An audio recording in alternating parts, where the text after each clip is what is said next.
اعوذ باللہ من الشیطان الرجیم بسم اللہ الرحمن الرحیم اہدنا الصراط المستقیم۔ یہ مقام وہ آ گیا کہ یہاں تک تو اے پروردگار ہم پہنچ گئے، تیرے فضل سے، تیرے کرم سے۔ فطرت سلیمہ بھی تیری عطا کردہ تھی، عقل سلیم بھی تیری ودیعت کردہ تھی، ان دونوں کی روشنی سے ہم یہاں تک تو پہنچ گئے۔ اب ہماری جو ضرورت ہے، احتیاج ہے، وہ کیا ہے؟ اہدنا الصراط المستقیم، ہدایت بخش ہمیں سیدھے راستے کی۔ یہاں دو باتیں سمجھ لیجئے۔ انفرادی سطح پر انسان کے لیے نہ معلوم کتنے مرحلے آتے ہیں ہر روز کہ جس میں وہ ایک چھٹک کر کھڑا ہو جاتا ہے، یہ کروں یا یہ کروں۔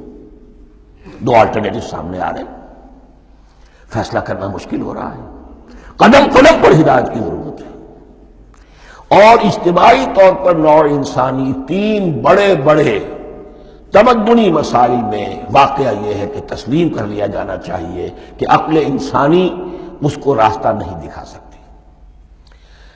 عام معاشرتی سطح پر مرد اور عورت کے درمیان حقوق اور اختیارات کا کیا توازن ہو، ناممکن ہے، انسان طے نہیں کر سکتا۔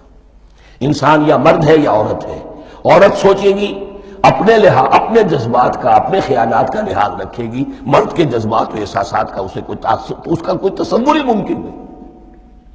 مرد سوچے گا اسے اپنے احساسات معلوم ہے، لیکن یہ کہ عورت کے احساسات سے وہ نابلد ہے، ان کو محسوس کر ہی نہیں سکتا۔ لا محالہ وہ اپنے بارے میں وہ جو بھی نظام بنائے گا اس میں وہ اپنی بالادستی رکھے گا۔ وہ تو ایک ہی ہستی ہو سکتی ہے کہ جو دونوں کی خالق ہے، مرد کی بھی عورت کی بھی، اور اس کو دونوں سے محبت ہے، دونوں کا خیر خواہ ہے، دونوں کا رب ہے، دونوں کو پروان چڑھانا چاہتا ہے۔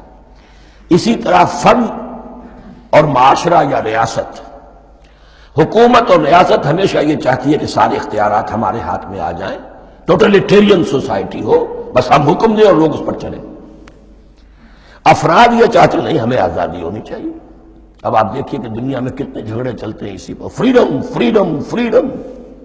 وہ فریڈم واقعتاً اپنی جگہ پر ایک شے ہے، افراد کی آزادی ہونی چاہیے، لیکن افراد کی آزادی اتنی نہ ہو جائے کہ وہ مادر پدر آزاد ہو جائے، کوئی قانون، کوئی قاعدہ، کوئی اخلاقی، کوئی حدود اور قیود جو ہے ان کا پابند نہ رہے۔ تو اب کہاں ہے وہ نقطہ اعتدال کہ جس میں انسان کی انفرادی آزادی، انفرادی اختیار اور ادھر اجتماعی مصلحتیں جو ہیں ان کو بیلنس کیا جا سکے؟ انسان طے نہیں کر سکتا، صرف اللہ ہی اس کے لیے نظام دے سکتا ہے۔ تیسرا مسئلہ ہے سرمایہ اور محنت، اس میں کیا توازن ہو؟ سرمایہ اور محنت دونوں مل کر کچھ بنا رہے ہیں، کچھ پروڈیوس کر رہے ہیں۔ اب اس میں نفع جو ہوا ہے اس میں سرمایہ کا کتنا حصہ ہونا چاہیے اور لیبر کا کتنا ہونا چاہیے، کون طے کر سکتا؟ اس کے لیے بھی کہ ایسا نہ ہو کہ سرمایہ داری جو ہے آکاش بیل بن کر پورے معاشرے پر چھا جائے، اور غریب بیچارہ، مزدور بیچارہ، کاشتکار بیچارہ، وہ گویا کہ چکی کے دو پارٹوں میں پس کر رہ جائے، اس کی کوئی حیثیت نہ رہ جائے۔ لیکن یہ کہ دوسری طرف اگر یہ کہ مزدور کا جو حق ہے اس سے زیادہ اس کو دے دیا جائے تو سرمایہ جو ہے وہ سکڑ جائے گا، شائی ہو جائے گا، وہ پھر میدان میں نہیں آئے گا۔ کیا کیا جائے؟ کون سا نقطہ عدل و اعتدال ہے؟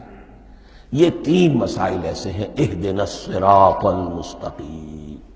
تو یوں سمجھیے کہ ایک جو بنیادی ہدایت تھی، ایک اللہ کو پہچان لینا، یہ جان لینا کہ کل حسن و جمال اور تمام انعام و اکرام کا منبع اس کی ذات ہے، وہ رحمان ہے اور رحیم ہے، اور یہ جان لینا کہ مرنے کے بعد جی اٹھنا ہے، حساب کتاب ہے، فیصلہ ہوگا جزا و سزا کا، اور مختار مطلق اس دن کا اللہ ہے۔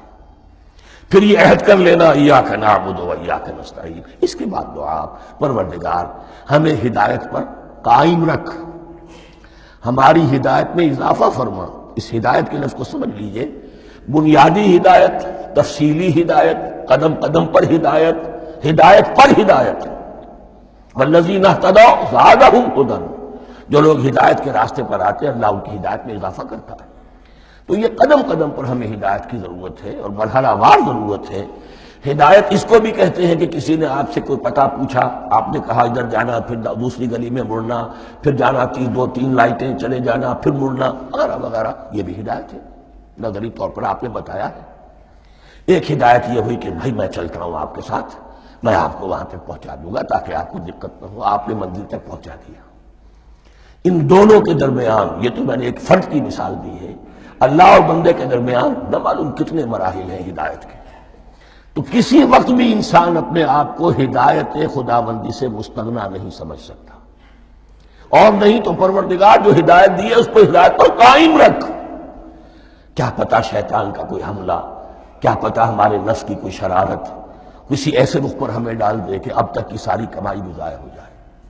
لہذا یہ نہ سمجھیے کہ جب یہ ساری چیزیں ان کو معلوم تھی، ان چیزوں کا تو اقرار کر رہے تو اب ہدایت کون سی مانگ رہے ہیں. تو ہدایت کا تو بڑا میدان کھلا ہوا ہے، اور اس ہدایت کی وہ جو میں نے آخری شکل آپ کو بتائی ہے کہ منزل مقصود تک پہنچا دے، یہ ہدایت بھی قرآن مجید میں اس معنی میں بھی لفظ آیا ہے کہ اہل جنت جب جنت میں داخل ہوں گے تو جو ترانہ حمد ان کی زبان پر اس وقت ہوگا وہ کیا ہے؟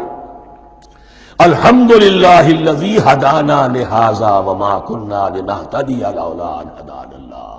کل شکر اس اللہ کا جس نے ہمیں یہاں تک پہنچا دیا، ہدایت دی یہاں تک پہنچا دیا، اور ہم ہرگز نہ پہنچ پاتے، ہم ہرگز ہدایت یافتہ نہ ہو سکتے اگر اللہ ہی ہمیں ہدایت نہ دیتا. اہدنا الصراط المستقیم، سیدھا راستہ. صدق اللہ العظیم.